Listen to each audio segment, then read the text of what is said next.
درود پاک کب کب کہاں کہاں اور کیسے کیسے کام آتا ہے۔ ایک بہت ہی خوبصورت واقعہ، بڑا ایمان افروز واقعہ ہے جو میں آپ کے سامنے پیش کرتا ہوں۔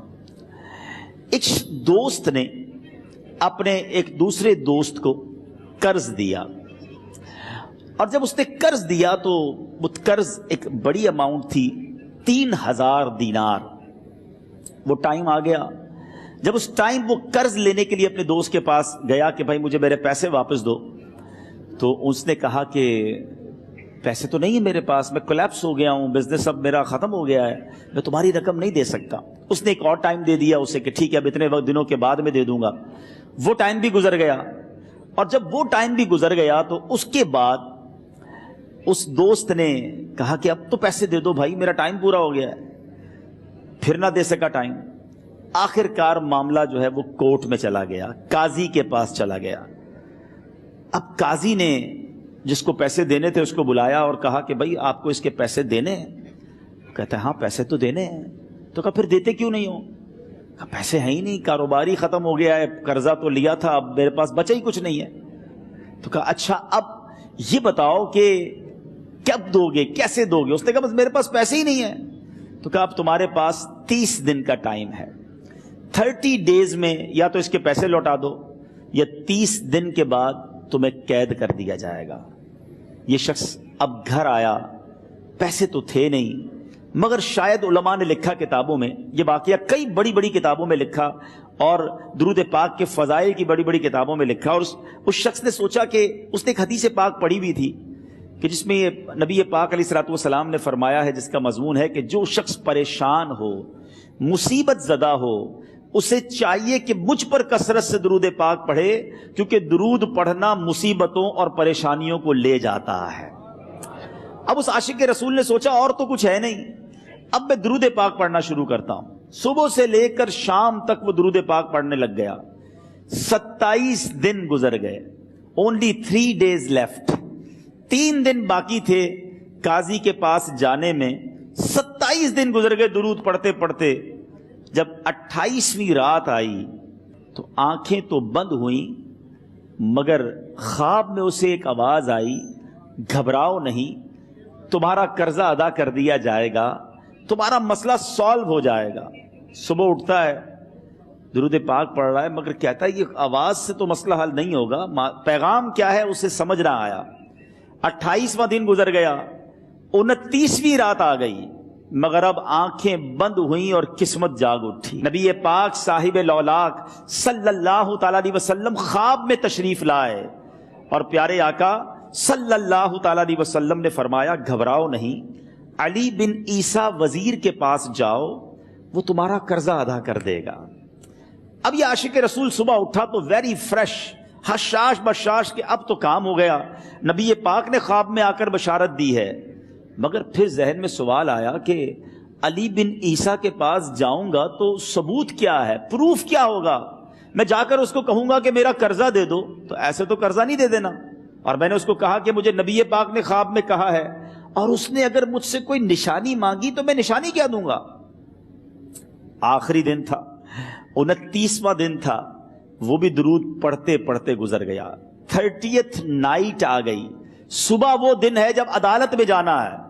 اب اس رات پھر نبی پاک علیہ الصلوۃ والسلام خواب میں تشریف لائے، اور آقا علیہ الصلوۃ والسلام نے فرمایا کہ علی بن عیسیٰ وزیر کے پاس جاؤ، وہ تمہارا قرض ادا کر دے گا۔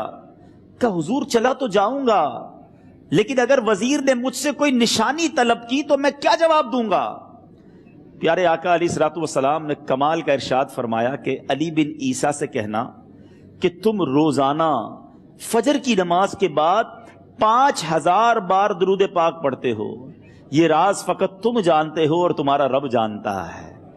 اب یہ جب صبح اٹھا تو ایک نشانی بھی مل چکی تھی۔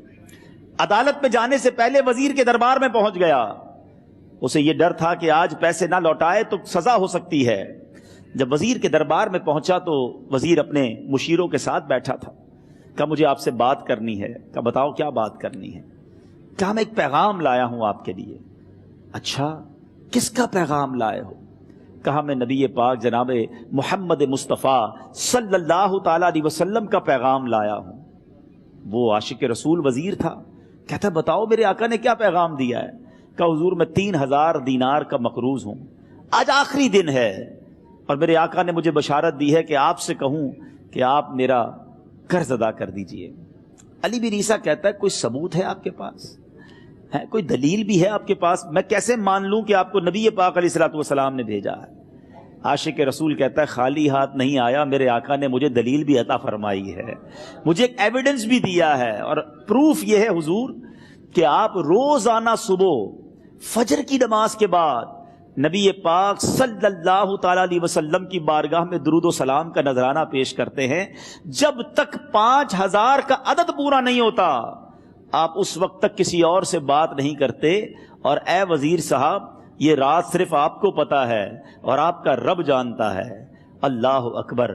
وہ وزیر تو جس کو کہے نا جھوم اٹھا، ایسا عاشق رسول وزیر تھا جو روزانہ صبح 5000 درود پڑھتا ہو، اس کی تو عید ہو گئی نا۔ وہ کہتا ہے مرحبا یا رسول اللہ، میرے آقا نے میرے درود قبول کر لیے، اس سے بڑھ کر میرے لیے سعادت کیا ہوگی۔ اب یہ وزیر اپنے سیٹ سے اٹھتا ہے، اپنے کمرے میں جاتا ہے، تھوڑی دیر بعد واپس آ کر اس عاشق رسول کے ہاتھ میں 3000 دینار رکھ کر کہتا ہے حضور پہلے 3000 دینار تو نبی پاک کا حکم کی میں ادب سے بجا لاتا ہوں، میرے آقا نے جو حکم فرمایا یہ 3000 دینار آپ کو پیش کرتا ہوں، حضور ایک اور 3000 دینار لیجئے۔ میرے گھر آپ آئے، اتنی اچھی خبر سنائی، آپ نے قدم رنجا فرمایا، یہ 3000 اس کا نذرانہ ہے، اور ایسا کیجئے 3000 اور لیجئے، اس سے اپنے بچوں کے لیے کچھ چھوٹا موٹا کام شروع کیجئے، اور ایک وعدہ کر کے جائیے آج کے بعد زندگی میں آپ کو جب بھی کوئی کام پڑے میں آپ کا بھائی ہوں، مجھے یہ خدمت کا موقع دیجئے گا۔ اللہ اکبر! وہ مقروض جو ایک رات پہلے 3000 دینار کا مقروض تھا، ہو سکتا ہے اس کے بیک آف مائنڈ یہ بھی چل رہا ہو کہ اب شاید کل میں نے جیل میں جا کر عدالت میں جا کر گرفتاری دے کر جیل میں جانا ہے، مگر اب 9000 دینار ہاتھ میں ہیں۔ عاشق رسول جھومتا ہوا نبی پاک کی یاد میں گھومتا ہوا اب عدالت میں پہنچا۔ عدالت میں everybody expecting over there کہ آج اس نے آنا ہے اور آ کر کہنا یہی ہے کہ پیسے تو نہیں ہیں، گرفتار کر لو، مگر جا کر اس عاشق رسول نے 3000 دینار جج صاحب کے ہاتھ میں رکھ دیے۔ قاضی کہتا ہے پہلے تو یہ بتاؤ پیسے آئے کدھر سے؟ تم تو کہتے تھے غریب ہوں، تم تو کہتے تھے کاروبار نہیں ہے، ایک مہینے میں اتنی بڑی رقم کا انتظام کیسے ہو گیا؟ سبحان اللہ! اس عاشق رسول نے گویا زبان حال سے یہ کہا ہوگا کہ یہ تو کرم ہے ان کا، ورنہ مجھ میں تو ایسی بات نہیں، اتنا دیا سرکار نے مجھ کو، اتنی میری اوقات نہیں۔ اس نے وہ پورا واقعہ بھری عدالت میں سنا دیا۔ اللہ اکبر! میرے پیارے اسلامی بھائیوں ذرا سوچو پہلے زمانے میں کیسے عاشقان رسول ہوا کرتے تھے، وہ جج وہ قاضی بھی کیسا سرکار علیہ الصلوۃ والسلام کا عاشق تھا۔ اپنی سیٹ سے اٹھتا ہے، بھرے دربار میں بھری عدالت میں وہ اپنے چیمبر میں اپنے کمرے میں جاتا ہے، اور تھوڑی دیر بعد واپس آ کر اس کے ہاتھ میں بھی 3000 دینار ہیں، اور وہ 3000 دینار جو ہے وہ اس عاشق رسول کے ہاتھ میں رکھتا ہے کہ سارا ثواب علی بن عیسیٰ کیسے لے جائے، میں بھی تو نبی پاک کا غلام ہوں، میں تمہارا قرضہ میں ادا کرتا ہوں۔ اچھا اب ایک اور عجیب سینیریو یہ بن گیا کہ جس نے کیس کیا تھا، جس نے دعویٰ کیا تھا، وہ بھی یہ سارا منظر دیکھ رہا تھا۔ کہتا ہے جج صاحب ذرا رکیے، میں بھی اپنے آقا کا امتی ہوں، اور ایک کام کیجئے قلم کاغذ منگوائیے، اس عاشق رسول کا قرضہ ہی میں معاف کر دیتا ہوں۔ اچھا اب عاشق رسول نے وہ واپس 3000 دینار جو جج صاحب نے دیے تھے وہ واپس جج صاحب کو دیے کہ حضور یہ پیسے آپ ہی رکھ لیں، قرضہ ہی معاف ہو گیا، اب آپ کے پیسے کا میں نے کیا کرنا ہے؟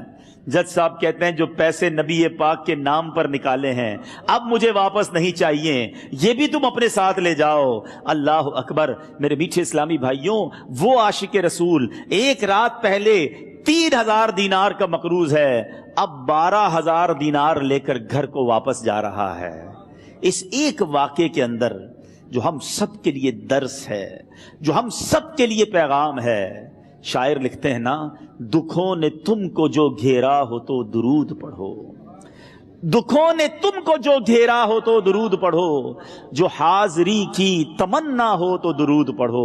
آج ہم بہت ساری پرابلمز میں ہوتے ہیں، یہاں بھی ہو سکتا ہے میرا کوئی بھائی بیمار بیٹھا ہو، کوئی قرضے میں ڈوب گیا ہو، کسی کا کوئی بزنس پرابلم چل رہا ہو، کوئی فیملی ایشو میں ڈسٹرب ہو، آپ کسی بھی پرابلم میں ہیں، خدا کی قسم درود پاک ایسا وظیفہ ہے، لوگ بہت سارے وظائف پوچھتے رہتے ہیں، بہت سارے جناب وظائف کے بارے میں معلومات کرتے رہتے ہیں، سچی بات یہ ہے ہر درد کی دوا ہے صلی علی محمد، ہر درد کی دوا ہے صلی علی محمد، تعویذ ہر بلا ہے صلی علی محمد۔ تو خدا را اپنی زندگی میں درود پاک کو شامل کر لیجئے، اور آپ بلیو کریں جب آپ نے کثرت سے درود پاک پڑھنے شروع کر دیے، آپ اپنی آنکھوں سے دیکھیں گے آپ کے پرابلم دور ہو رہے ہیں، آپ کی صحت اچھی ہو رہی ہے، آپ کے قرضے اترنے شروع ہو گئے ہیں، روزگار میں آپ کے برکت ہونا شروع ہو جائے گی، آپ کے چہرے پہ نور آنا شروع ہو جائے گا، آپ کی زبان میں اثر آنا شروع ہو جائے گا۔ صلو علی الحبیب صلی اللہ تعالی علی محمد۔ مجھے اپنی اور ساری دنیا کے لوگوں کی اصلاح کی کوشش کرنی ہے انشاءاللہ۔